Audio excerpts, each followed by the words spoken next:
berjarak dengan memakai. Nah, kita sendiri ada ini salah satu sahabat. Betul juga saja ini dijadikan juga pada perempuan dengan haram. Di dalamnya juga tidak ada pihak karena kita sudah masuk ke dalamnya yang haram. Kalau Allah dalam hari maka tidak akan bertanya. Bahwa dia berarti yang paling hati-hati.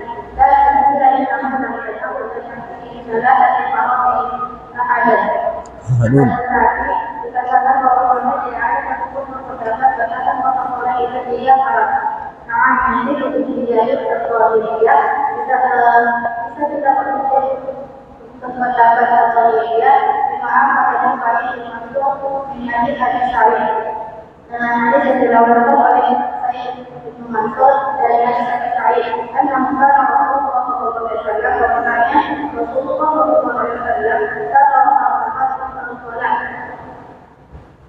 apabila beliau bekerja yang berjauh kepada saya yang melakukan sholatnya mengarang akan masalah dan bagian tunggu kalian sedang mengetahui salah satu para penelitian bahkan manusia yang merasa pada tersebut mendapatkan dari penjelasan untuk masa sholat maaf pada dulu manusia yang umat mengumpulkan sebagaimana ada yang dilakukan oleh manusia juga dan hadis umat secara mengumpul anak kami aku tidak boleh kemudian sholat dan saya kalau akan menjelaskan ini mengenai sholat wanita seperti yang dikatakan tadi bahwa Allah akan diberikan dan dalam riwayatkan mengenai dalam kitab Al-Fatihah dari Daud beriman kepada oleh dan disebutkan dalam kitab ini menurutkan Al-Fatihah bisa berkata oleh ini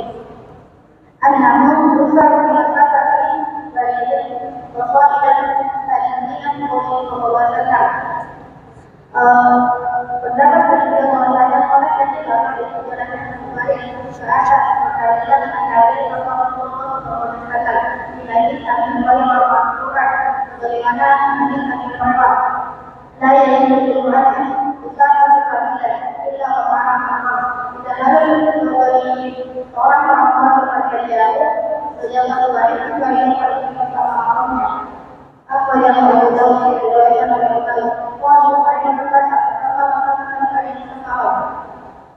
Nabi menamai dari bagi sahabat pada ayat anak mulai dari lagi anak namun dari sama tidak sama ada darinya dalam hadis ini tidak dikatakan tanpa illa qul min hadhihi al-maqam jika kurang dari satu balik ini namanya itu dan ini hanya hadis ini hanya sebagai batas kita kali lagi yaitu ismu mahram sebagai dasar bagi wanita yang bekerja bagi pakai mahram wanita dalam wanita cuma yang kita untuk mahram dan tidak ada peraturan cara karena negara wajibnya mahram juga ditawarkan karena boleh ada kelonggaran kerja ada juga pada kewajiban mahram untuk meringankan kepada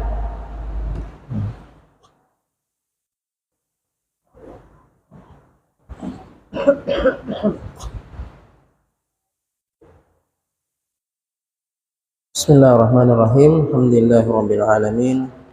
Wassalatu wassalamu ala asyrafil anbiya'i wal mursalin wa ala alihi wa sahbihi wa man tabi'ahum bi ihsanin ila yaumiddin. Amma ba'd. Alhamdulillah kita kembali melanjutkan kajian kita pada subuh hari ini. Lanjutan pembahasan kitab Subulus Salam Syarh Bulughul Maram karya Al-Imam As-San'ani rahimahullahu ta'ala rahmatan wasi'ah. Kita masih pembahasan Kitabus Shalah bab Salatul Musafir wal Marid. Kita masih pembahasan hadis Anas bin Malik radhiyallahu ta'ala anhu yang menjelaskan tentang jarak perjalanan jauh yang membolehkan seseorang mengambil keringanan mengqasar salat. Sudah disebutkan beberapa pendapat. Nah, tadi disebutkan bahwa ada 20 lebih pendapat ulama dalam masalah ini. Ada yang mengatakan jaraknya adalah 3 mil. Sebagaimana zahirnya hadis Anas bin Malik ini. Mengatakan Nabi sallallahu alaihi wasallam apabila keluar 3 mil atau 3 farsakh, beliau salat 2 rakaat, artinya mengkasar salatnya. Pendapat yang kedua yaitu bahwasanya jaraknya adalah 3 farsakh. 3 farsakh mengambil pendapat kehati-hatian dari riwayat Anas, karena Anas mengatakan 3 mil atau 3 farsakh. 3 mil terlalu kurang, 3 farsakh sudah masuk 3 mil. Jadi diambil jarak yang terjauh, yaitu 3 farsakh. 3 farsakh sekitar 15 km. Kemudian pendapat yang ketiga, jarak tempuh untuk mengkasar salat itu pendapat mengatakan 1 mil. 1 mil berarti cuma 1 kilo lebih. Ini terlalu pendek jarak safarnya ini. Ini riwayat dari Ibnu Umar. Riwayat dari Ibnu Umar radhiyallahu taala anhuma, dan Al-Hafiz Ibnu Hajar di dalam Fathul Bari mensahihkan riwayat Ibnu Umar ini. Bahwasanya Ibnu Umar kalau dia bepergian jauh keluar sejarak 1 mil, dia mengkasar salatnya. Kemudian pendapat yang keempat mengatakan bahwa jarak tempuh itu satu barid. Jadi 1 mil ada mil, ada farsakh, ada barid. 1 farsakh 3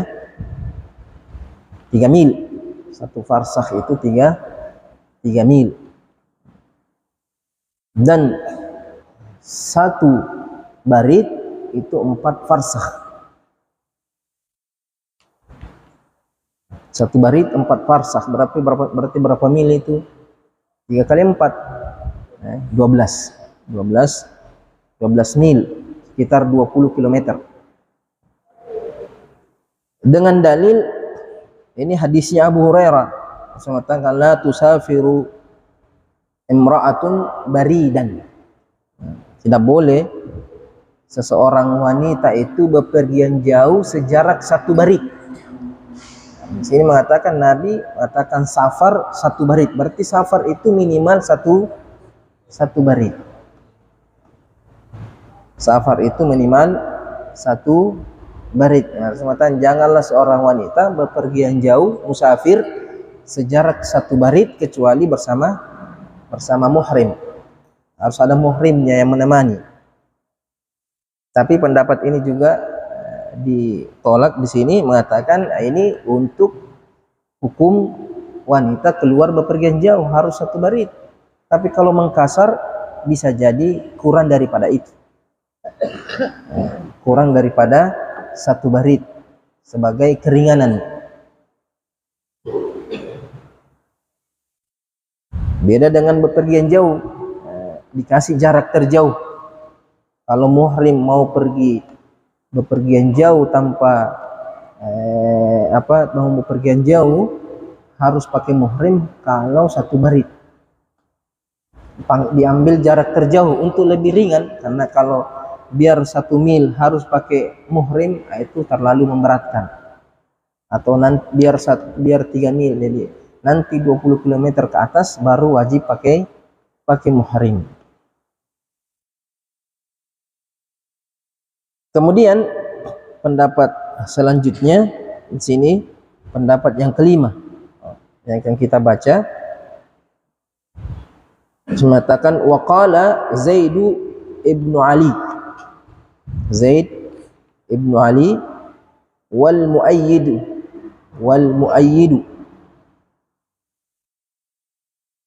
wa ghairuhuma, dan selain keduanya dari mazhab Zaidiyah. Nah, dua imam ini imam Zaidiyah.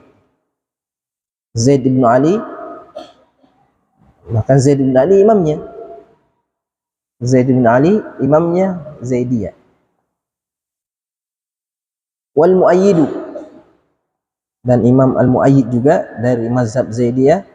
Wal Hanafiyatu, begitu juga dengan mazhab Hanafi, mengatakan apa? Bal masafatuhu arba'atun wa ishruna farsakhan. Akan tetapi katanya bahkan jarak tempuh seorang musafir boleh mengkasar salat itu kalau jarak tempuhnya arba'atun wa ishruna farsakhan. Kalau 24 farsakh. 24 farsakh ini berarti sekitar 120 km. Nanti jarak 120 km baru boleh mengkasar. Ini paling jauh ini. Pendapat paling jauh. Kalau yang paling dekat 1 mil, yang paling jauh 120 km ini. Apa dalilnya? 5 akhrajahul Bukhari. Karena hadis yang diriwayatkan oleh Imam Bukhari min hadis Ibnu Umar, dari hadis Ibnu Umar marfu'an dari Nabi sallallahu alaihi wasallam, la yahillu limra'atin, tidak halal bagi seorang wanita, tu'minu billahi wal yawmil akhir, beriman kepada Allah dan hari akhir,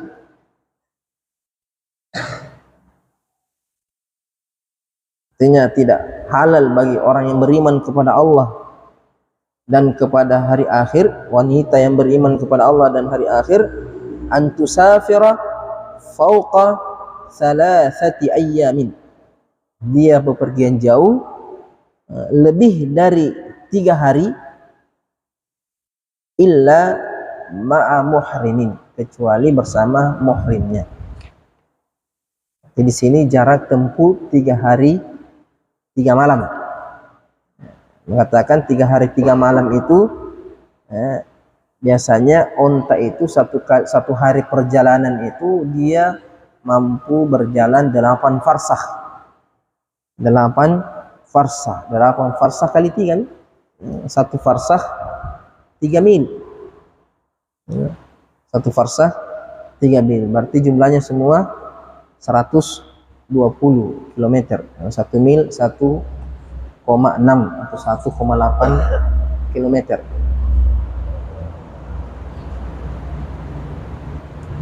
Kalau riwayatnya tadi Abu Hurairah 1 barit, tidak halal seorang wanita bepergian jauh sejarak 1 barit. 1 barit. Tapi riwayat 1 barit ini dhaif. Riwayat mengatakan perempuan kalau mau bepergian jauh 1 barit harus bersama muhrim, itu dhaif. Yang paling kuat ini, yang paling kuat salasati ayyam, 3 hari 3 malam harus pakai muhrim.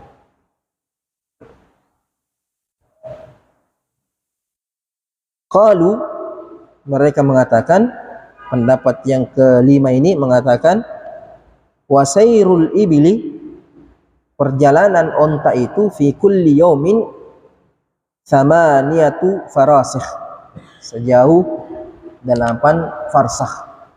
Jadi kalau 1 hari itu 8 farsakh, berarti 3 hari 3 kali 8 24 farsakh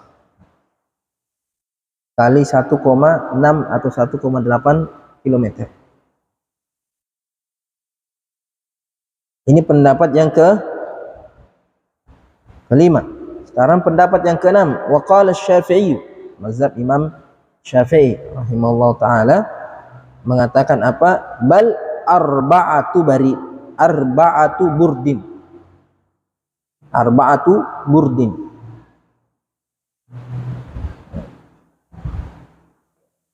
Jamaknya barid, burud. barid jamaknya burud, karena angka 3 sampai 10 itu tamyiznya majrur, jamak majrur, jamak majrur. Khamsu junaihat.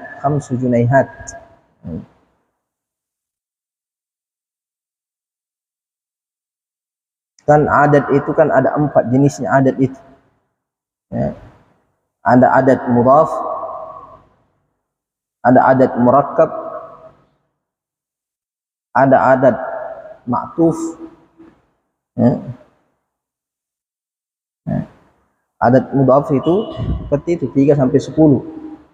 Angka yang senantiasa sandar. 3 itu angkanya selalu sandar. Salasatu kutubin. Salasatu kutubin. Jadi salasa di sini adat mudhaf. Dan dia sandar kepada tamyiznya. Ada adat murakkab 13 sampai 19. 13 sampai 19 adat murakkab mabni ala fathil juz'aini. Mabni ala fathi al-juz'aini. Ada adat mufrad. Adat mufrad itu isyruna, thalathuna, arba'una, khamsuna sampai tis'una. Itu berdiri sendiri dia. Dia tidak sandar, dia tidak murakkab. Ada adat ma'tuf. Seperti tadi itu. Arba'atun wa isyruna, khamsatun wa, ada wawunya, ada waw atafnya. Namanya adat ma'tuf.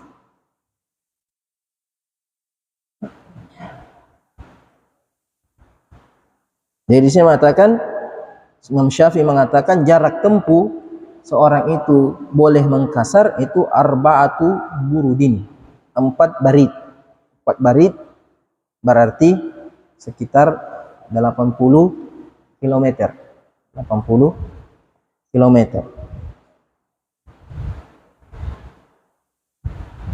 Dalilnya apa? Li hadis Ibn Abbas.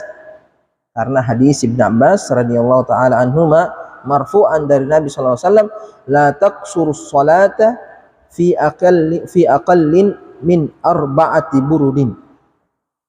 La taqsuru sholata. Janganlah kalian mengkasar salat kecuali perjalanan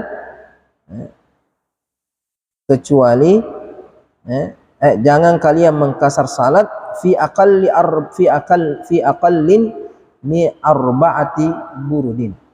Jangan kalian mengkasar salat pada perjalanan yang kurang dari 4 barid.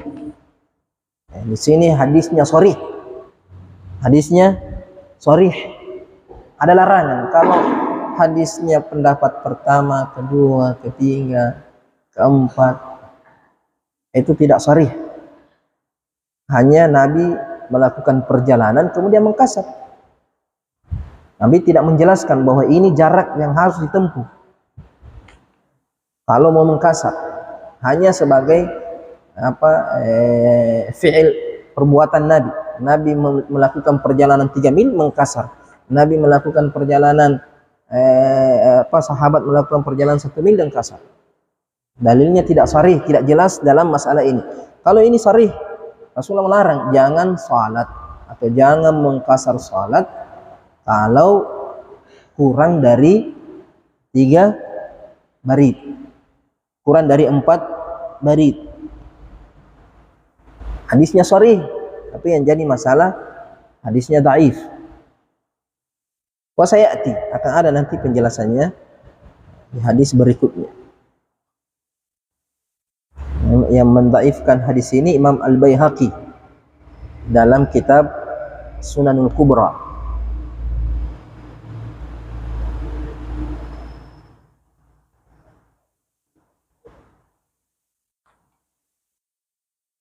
Kemudian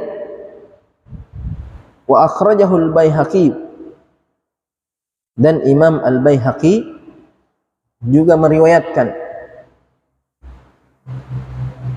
Imam Al-Baihaqi ini imam ahli hadis mazhab Syafi'i. mazhab Syafi'i. Beliau banyak meriwayatkan hadis-hadis yang membela atau mendukung mazhab Syafi'i dalam kitabnya itu Sunan Al-Kubra.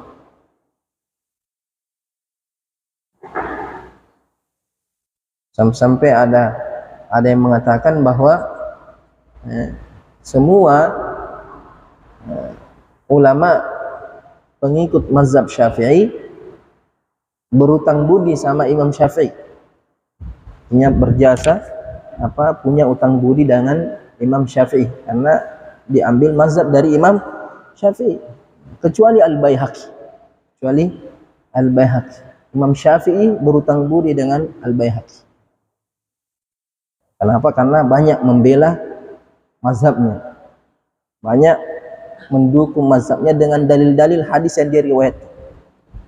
Banyak riwayat-riwayat yang dia cantumkan dalam Sunan Kubra itu memperkuat mazhab Imam Syafi'i.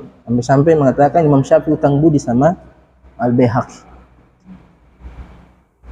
Dua kitabnya, ada Sunan Kubra, ada Sunan As-Sughra. Imam Baihaqi meriwayatkan dengan sanadnya yang sahih min fi'li Ibn Abbas, dari perbuatannya Ibn Abbas. Jadi bukan dari Nabi. Ini bukan hadis Nabi SAW, tapi hanya perbuatan Ibn Abbas. Ibn Abbas tidak mengkasar salatnya kecuali kalau dia bepergian jauh lebih dari 4 barit.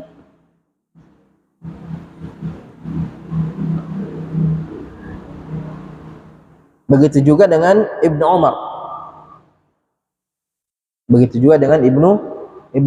Ibnu Umar juga ada riwayat dari Ibnu Umar bahwasanya dia tidak mengkasar salat kecuali kalau dia bepergian jauh selama 4 barit.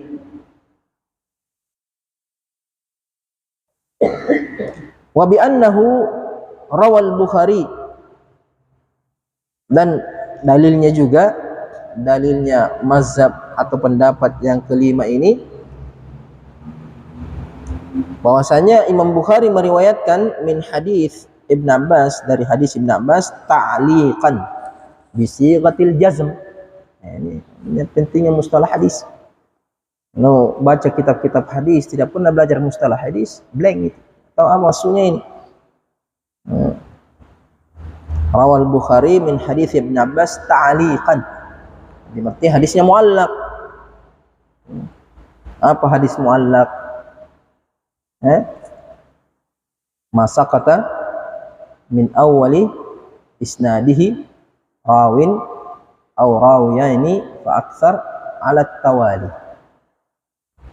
Hadis yang jatuh perawinya di awal sanad. Awal sanad itu Syekhul Musannif, gurunya Musannif. Jadi Imam Bukhari meriwayatkan hadis Ibn Abbas tidak menyebutkan gurunya.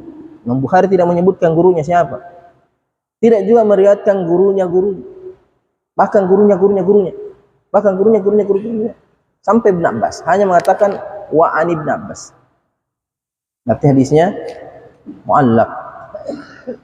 Dan ulama sepakat bahwa hadis muallaq itu dhaif. Hadis muallaq itu dhaif secara umum. Kenapa hadisnya dhaif? Tidak ada sanadnya, terputus sanadnya. Kalau hadis terputus sanadnya, tidak tahu siapa yang jatuh di situ, sahih atau dhaif, diterima hadisnya atau tidak. Syaratnya hadis sahih harus bersambung sanadnya. Semua perawi hadis harus dicantumkan dalam sanad. Kalau ada satu hilang, maka ditolak. Apalagi kalau lebih dari satu, semuanya hilang kecuali Ibn Abbas. Cuma ulama memberikan pengecualian untuk Sahih Bukhari, Sahih Muslim. Hadis muallaq di Sahih Bukhari dan Sahih Muslim ada pengecualian, ada pembahasan. Bahkan ada satu risalah hanya untuk membahas hadis muallaq di Sahih Bukhari dan Sahih Muslim. Kenapa dipermasalahkan? Karena kita tahu hadis Sahih Bukhari, Sahih Muslim, sepakat ulama hadis sahih. Kenapa ada hadis muallak? Ada hadis dhaif. Itu berarti bertentangan dengan kesepakatan ulama. Anda mengatakan Sahih Bukhari, Sahih Muslim, sepakat ulama, semuanya hadis sahih. Terus kenapa ada hadis muallak? Nah, kita katakan bahwa hadis muallak hadis dhaif. Nah, tunggu dulu. Hadis muallak di Sahih Bukhari itu ada banyak modelnya. Hadis muallak di Sahih Bukhari dan Sahih Muslim itu ada banyak modelnya, ada banyak versinya. Tidak satu macam. Ada hadis muallak di Sahih Bukhari, khusus Sahih Bukhari, karena Sahih Bukhari ada 300-an lebih hadis muallak. Bukan sedikit. Kalau di Sahih Muslim sekitar 14, 15, belasan saja. Jadi misalnya ini di Sahih Bukhari ada 300-an. Nah, bayangkan 300 hadis muallak. Dan tidak ada hadis muallak di Sahih Bukhari, tapi sudah diriwayatkan secara muttasil di awal atau di akhir. Ini sudah pernah diriwayatkan secara muttasil. Imam Bukhari mau ulang hadis itu dalam Sahih Bukhari. Dia mau sebutkan ulang itu hadis. Hadis yang sama mau dia sebutkan. Sudah disebutkan di awal dengan sanadnya lengkap. Imam Bukhari mau ulang. Ketika Imam Bukhari mau ulang, itu metodenya Imam Bukhari, manhajnya Imam Bukhari, tidak mengulang hadis kecuali ada faidahnya. Ada bedanya dengan yang di awal.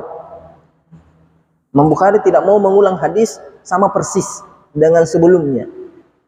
Kenapa tidak mau mengulang hadis sama persis dengan sebelumnya? Karena bertentangan dengan judulnya. Judulnya apa Sahih Bukhari? Al-Musnad, Al-Jami', Al-Musnad, As-Sahih, Al-Mukhtasar. Al-Jami', Al-Musnad, As-Sahih, Al-Mukhtasar min umurin Nabi sallallahu alaihi wasallam wa ayyamihi wa sunanihi. Itu nama lengkapnya itu Sahih Bukhari. Kamu ada namanya 3 rangkap namanya, tapi nama panggilannya becek. Sudah. Panjang namanya, tapi kalau dipanggil becek. Jadi Sahih Bukhari nama panggilannya saja, nama singkatnya. Nama lengkapnya Al-Jami', Al-Musnad, As-Sahih, Al-Mukhtasar min umuri Rasulillah sallallahu alaihi wasallam wa sunanihi wa ayyamihi, atau ayyamihi wa sunanihi. Di sini ada kata mukhtasar. Bukhari meriwayatkan hadis di Sahih Bukhari hanya secara ringkas. Nah, kalau mengulang tanpa faedah itu bertentangan dengan ringkasan. Kalau meringkas tidak boleh ada pengulangan. Kalau ringkas berarti tidak boleh ada yang diulang. Nah, ini Imam Bukhari butuh ini hadis diulang karena tahu Sahih Bukhari itu lebih mendekati buku fikih daripada buku hadis. Sahih Bukhari itu lebih mendekat kepada buku fikih daripada buku hadis. Makanya ulama katakan Imam Bukhari itu mazhab tersendiri. Imam Bukhari bukan Syafi'i, bukan Hambali, bukan Hanafi, bukan Maliki. Dia punya mazhab sendiri. Mazhabnya itu ada di Sahih Bukhari.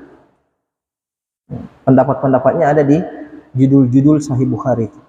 Jadi ketika Imam Bukhari mau mengulang hadis, karena ini buku fikih, seperti hadis innamal a'malu binniyat, dia sebut di awal hadis kitab Bad'il Wahyi.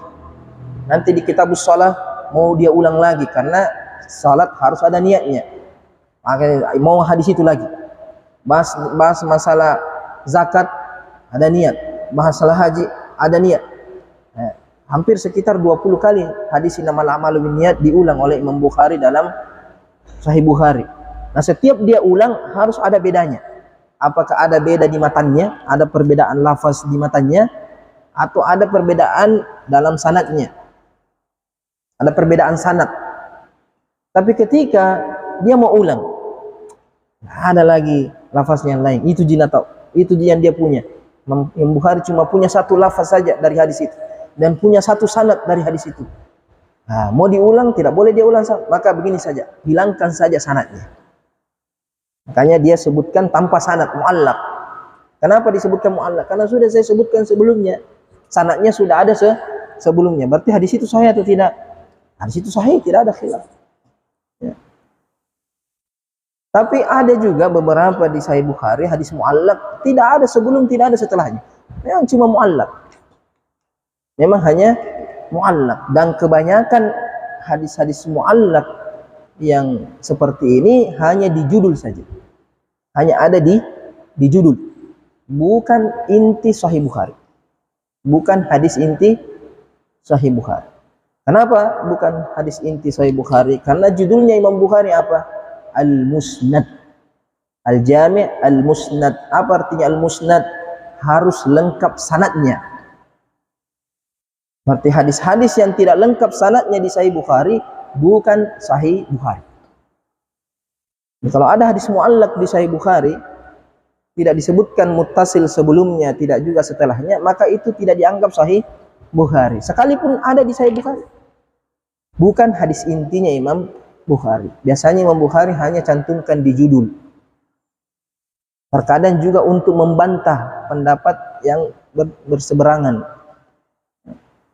Ini hadis-hadis mu'allaq seperti ini, Al-Hafiz Ibnu Hajar, banyak ulama yang mengomentari ini. Manhaj Imam Bukhari. Kenapa ada hadis mu'allaq di judul-judulnya? Imam Bukhari, Imam Ibnu Hajar memberikan penjelasan, mengatakan hadis mu'allaq di Sahih Bukhari ada dua jenisnya. Ada dua metodenya Imam Bukhari menyebutkan hadis mu'allaq. Ada bisigatil jazm, seperti di sini mengatakan apa? Min hadis Ibnu Abbas ta'liqan bisigatil jazm. Bisigati al-jazm. Apa artinya bisigatil jazm? Mengatakan qala, rawa, mabni lil ma'lum. Mabni lil ma'lum. Rawa, qala, haka, qala, an. Itu semua sigatul jazm. Ada juga hadis mu'allaq diriwayatkan dengan sigatul tamrid. Mabni lil majhul. Ruwiya, qila, hukiya, dzukira, yuzkaru. Itu semua namanya sigatu at-tamrid. Al-Hafiz Ibnu Hajar mengatakan kalau hadis mu'allaq di Sahih Bukhari, Imam Bukhari menyebutkannya dengan sigatul jazm, maka itu tanda bahwa hadis itu sudah sahih. Itu isyarat dari Imam Bukhari bahwa sanad hadis ini sahih. Sanad hadis tersebut sahih, karena tidak mungkin Imam Bukhari memakai lafaz jazam. Jazam artinya dia pastikan itu hadis. Dia tidak akan memastikannya kecuali hadis itu sahih menurut Imam Bukhari. Pertanyaannya, kalau sahih, kenapa tidak disebut saja sanadnya? Kalau sudah sahih itu, kenapa tidak sekalian dicantum ke sana? Nah, tidak, tunggu dulu. Imam Bukhari menyebutkan hadis di Sahih Bukhari tidak sembarangan. Imam Bukhari hanya menyebutkan hadis dengan sanad yang level tinggi saja, high quality. Hanya tinggi kualitas kesahihannya. Adapun kalau standar kesahihannya kurang, apakah hadis itu diperselisihkan ulama? Sekalipun sahih menurut Imam Bukhari, tapi ada yang memperselisihkannya. Imam Bukhari tidak mau cantumkan hadis itu di Sahih Bukhari. Tapi kalau terpaksa dia butuh itu hadis, dia sebutkan dengan sigatul jazm. Ini sahih, cuma tidak sesuai dengan standar Sahih Bukhari. Standar kualitas sahih yang dicantumkan di dalam Sahih Bukhari. Jadi Imam Ibnu Hajar mengatakan kalau Imam Bukhari meriwayatkan hadis mu'allaq di Sahih Bukhari bisigatil jazm, maka hadis itu sahih.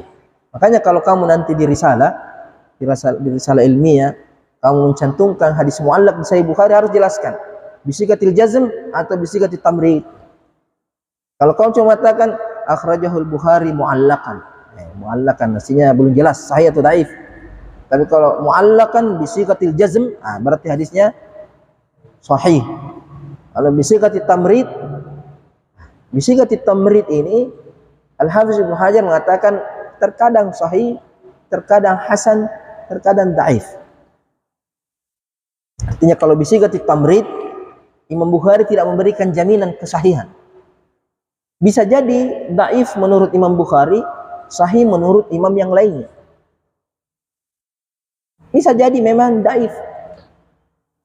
Terus kenapa disebutkan oleh Imam Bukhari bisigatil tamrid? Karena biasanya Imam Bukhari ingin membantah pendapat ada pendapat berdalil dengan suatu hadis. Hadis itu dhaif, dia mau bantah di situ. Dia sebutkan dulu waruwiya, wakila, baru dia sebutkan hadis di bawahnya untuk membantah riwayat tersebut atau membantah pendapat tersebut. Ini sekilas tentang riwayat hadis muallaq di Sahih Bukhari dan Sahih Muslim. Sahih Muslim tidak terlalu banyak. Jadi di sini Imam San'ani mengatakan apa? Rawal Bukhari min hadis Ibn Abbas ta'liqan bi sighatil jazm. Muallaq tapi dengan sighatul jazm. Annahu su'ila bahwasanya Ibn Abbas ditanya. Ibn Abbas ditanya,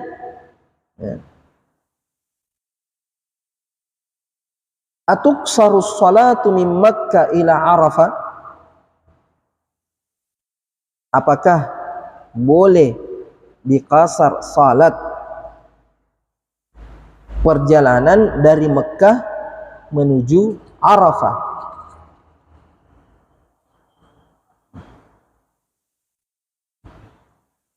Hadis ini diriwayatkan dengan sanad lengkap. Imam Bukhari tidak sebut sanadnya. Ini disebutkan oleh Imam Syafi'i dalam Musnad Imam Syafi'i. Tapi Musnad Imam Syafi'i ini bukan karangan Imam Syafi'i, karangan muridnya. Tapi semua hadis-hadis di dalam riwayatnya Imam Syafi'i. Namanya Musnad Imam Syafi'i, artinya hadis-hadis yang diriwayatkan oleh Imam Syafi'i dengan sanadnya. Bukan Imam Syafi'i yang kumpulkan, cuma muridnya yang mengumpulkan. Jadi disebutkan di situ dari Ibn Abbas annahu qala tuqsaru as-salatu ila Asafan wa ila Taif wa ila Judda wa hadha kullu min Makkah ala arba'ati burdin. Jadi di riwayat Imam Bukhari mengatakan apa? Atuqsaru salatu min Makkah ila Arafah? Apakah boleh dikasar salat perjalanan dari Mekah menuju Arafah? Perjalanan dari Mekah menuju Arafah, jamaah haji. Tanggal 8 Zulhijjah, hari Tarwiyah, itu sudah meninggalkan kota Mekah menuju Arafah. Apakah perjalanan itu? Kalau dia orang Mekah, tapi kalau dia orang luar Mekah tidak. Qala la. Ibn Abbas mengatakan tidak. Walakin ila Asafan wa ila Juddah wa ila Taif. Tidak boleh mengkasar salat kalau hanya perjalanan Mekah sampai Arafah. Akan tetapi boleh mengkasar salat kalau perjalanan dari Mekah menuju Asafan wa ila Juddah. Ada mengatakan Juddah, ada mengatakan Jiddah, ada mengatakan Jeddah. Yang fasih itu Juddah.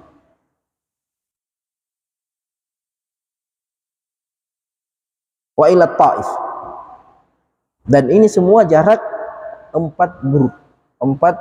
barit. Mekah ke Asafan, Mekah ke Juddah, Mekah ke Taif, itu semua jaraknya sekitar 4 barit. Dan tidak boleh mengkasar kecuali jarak ini. Itu perkataan siapa? Perkataan Ibn Abbas. Wa hadhil amkinatu baina kulli wahidin minha wa baina Makkah, jarak antara masing-masing tempat tersebut dengan Mekah arba'atu burudin, adalah 4 barit. Artinya Mekah ke Asafan, Mekah ke Jeddah, Mekah ke Taif, semuanya 4 burd. Fama fauqaha, 4 burd ke atas. Tidak mesti 4 burd, tapi ke atas, 4 burd ke atas. Wal aqwalu muta'aridah. Ini berapa? 5 atau 6 pendapat yang disebutkan oleh Imam San'ani dalam kitab ini. Mengatakan wal aqwalu muta'aridah. Pendapat-pendapat ini saling bertentangan satu dengan yang lainnya. Artinya masing-masing ada dalilnya. Masing-masing ada dalilnya, masing-masing ada bantahannya, masing-masing ada yang menguatkan. Kama sami'ta, sebagaimana yang kamu dengarkan, yang kamu baca, yang kita telah jelaskan. Wal adillatu mutaqawimah. Wal adillatu mutaqawimah. Dalil-dalilnya saling menguatkan atau sama-sama kuat. Mutaqawimah artinya sama-sama kuat. Dalil setiap pendapat sama-sama kuat.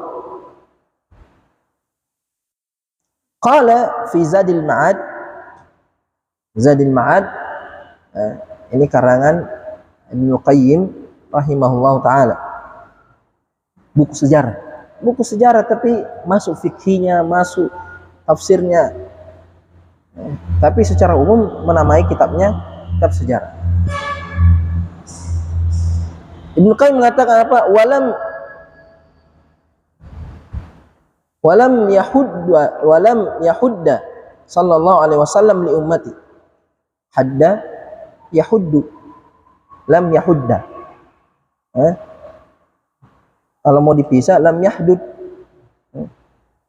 Lam yahudda sallallahu alaihi wasallam, Nabi tidak membatasi li ummatihi, bagi umatnya, masafatan mahdudatan, jarak tertentu. Ya, tidak ada hadis Nabi sendiri menentukan jarak, kecuali hadisnya Ibn Abbas tadi, yang hadisnya dhaif. Mengatakan jangan mengkasar salat kalau kurang dari 4 burud. Itu hadisnya sharih, larangan, batasan, tapi hadisnya dhaif. Jadi Ibnu Qayyim mengatakan tidak ada dalil Nabi menentukan waktu atau menentukan jarak lil qasri, untuk mengkasar, wal fitri, dan berbuka puasa. Bal atlaqa lahum, akan tetapi Nabi memutlakkan atau melonggarkan bagi mereka hal itu. Fi mutlaqis safari, pada kemutlakan makna safar. Artinya pokoknya dia musafir, maka dia mengkasar. Nabi tidak menentukan berapa jarak bepergian jauh itu harus dikasar. Nabi cuma mengatakan siapa yang bepergian jauh, Nabi tidak memberikan batasan. Nabi hanya menyebutkan secara mutlak bepergian jauh, mutlaqis safar namanya. Fi mutlaqis safar. Wad darbi fil ard. Ad-darbi fil ard artinya berjalan di muka bumi. Kama atlaqalah mutayammum, sebagaimana Nabi juga memutlakkan, tidak memberikan ukuran batasan pada tayammum. Fi kulli safarin, pada setiap perjalanan. Jadi kapan tayamum itu boleh dalam bepergian jauh? Nabi tidak mencentukan. Pokoknya kamu bepergian jauh, tidak ada air, maka boleh tayamum.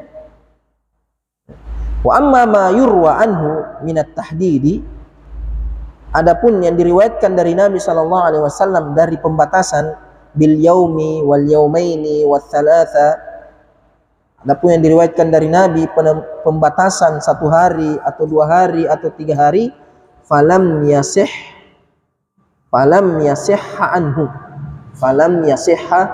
anhu, maka itu tidak sahih dari Nabi sallallahu alaihi wasallam. Fiha syai'unil battatah, hal sama sekali tidak ada hadis sahih sedikit pun sama sekali. Tidak ada satupun hadis yang menentukan batasan jarak tempuh yang membolehkan orang mengkasar salat. Padahal kita tahu bepergian jauh di masa Nabi itu ta'ummu bihil balwa, setiap saat orang bepergian jauh.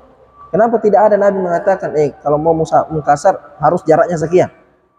Nabi tidak memberikan penentuan jarak, hanya dikembalikan kepada kebiasaan masyarakat di situ. Artinya kalau kamu bepergian jauh, artinya safar, biasanya safar itu berapa jarak?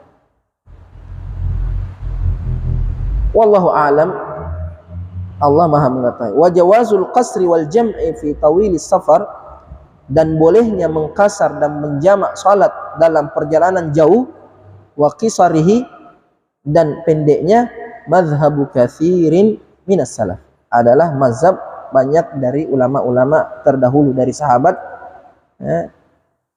dan dari tabi'in rahimahullahu taala rahmatan wasi'ah. Ini pemaparan pendapat tentang jarak tempuh bepergian jauh yang membolehkan qasar. Ada beberapa pendapat ulama sama-sama dalilnya kuat, sebagai ihtiyati ambil yang pertengahan. Jangan ambil yang paling pendek, jangan juga ambil yang paling jauh. Paling pendek tadi 1 mil, 1,5 kilo, jadi kamu ke Takalasi sudah mengkasar salat. Terlalu pendek. Atau terlalu jauh tadi 120 km. Yang paling cara itu 80 kurang sedikit, lebih sedikit. Artinya yang standar-standar. Apalagi beda musafir dahulu zaman sekarang. Musafir zaman dahulu artinya satu negeri, jauh lagi baru ada kampung tandus di sekitarnya, sehingga sulit untuk sholat. Bedanya sama sekarang. Ke Makassar banyak sholat masjid. Kalau azan sudah singgah. Kalau sudah azan, silakan singgah. Kalau memang memungkinkan. Kalau memang memungkinkan. Karena sekalipun boleh mengkasar salat, tapi kalau mendengar azan itu lebih dianjurkan salat berjamaah daripada mengkasar salat. Jadi kalau bisa ikut berjamaah itu lebih aula. Lebih utama salat berjamaah itu kalau tidak menyulitkan atau tidak memberatkan. Seumpamanya kaum pergian jauh, ada masjid di sampingnya dan saya kasar media, tidak, ikut berjamaah. Ikut berjamaah. Begitu juga dengan menjamak. Kalau kamu pikir bahwa saya di sini sampai duhur sampai asar, tidak usah kamu jamak, karena nanti azan duhur salat duhur berjamaah, azan asar salat asar lagi berjamaah. Kecuali kalau memberatkan atau sulit karena banyak urusan, banyak pekerjaan atau banyak kegiatan, maka boleh dia menjamak salatnya. Jadi semuanya dikembalikan kepada urf, kebiasaan, dan bagaimana keadaan musafir itu. Karena kita tahu bahwa mengkasar adalah keringanan. Keringanan yang Allah berikan kepada hamba-hambanya. Kita sudah sebutkan, innallaha yuhibbu an yu'ta rukhasahu kama yuhibbu an yu'ta azaimahu. Allah senang keringanannya diambil, sama seperti Allah senang ketika hukum asalnya diamalkan. Insyaallah pertemuan berikutnya kita masuk hadis, masih tentang hadisnya Anas, tapi di sini tentang lamanya. Seumpamanya kita sudah tiba di satu kampung, berapa lama kita boleh mengkasar di kampung tersebut? Berapa lama perjalanan jauhnya? Ada berpendapat bilang kalau kamu sudah kalau kamu ke Makassar dengan niat 4 hari di sana, berarti sampai di Makassar hari pertama tidak boleh lagi mengkasar, karena kamu niat mukim sudah 4 hari. Tapi kalau kamu di sana tidak jelas berapa hari, saya 3 hari, tidak jelas, kamu tidak menentukan, urusan tidak jelas, bisa jadi besok pulang, bisa jadi karena besok dikumpul lagi, harus ke sini lagi, maka selama itu dia mengkasar karena tidak jelas berapa lama dia di situ. Tapi kalau sudah kamu tetapkan, saya di Makassar sekian hari, maka pas tiba di Makassar tidak boleh lagi mengkasar kalau sudah ditentukan waktunya. Nanti ada penjelasannya pertemuan berikutnya. Subhanakallahumma bihamdik, asyhadu an la ilaha illa anta, astaghfiruka wa atubu ilaik. Bismillahirrahmanirrahim. Alhamdulillahi alamin, wassalatu wassalamu ala Muhammad wa ala alihi wasallam. Allahumma 'allimna ma yanfa'una wanfa'na ma 'allamtana, Allahumma rabbi zidna ilma. Allahumma inna na'udzubika min ilmin la yanfa' wa min qalbin la yakhsha wa min nafsin la tashba' wa min da'in la yustajabu lahu. Sallallahu alaihi wasallam Muhammad wa ala alihi wasallam. Alhamdulillahi rabbil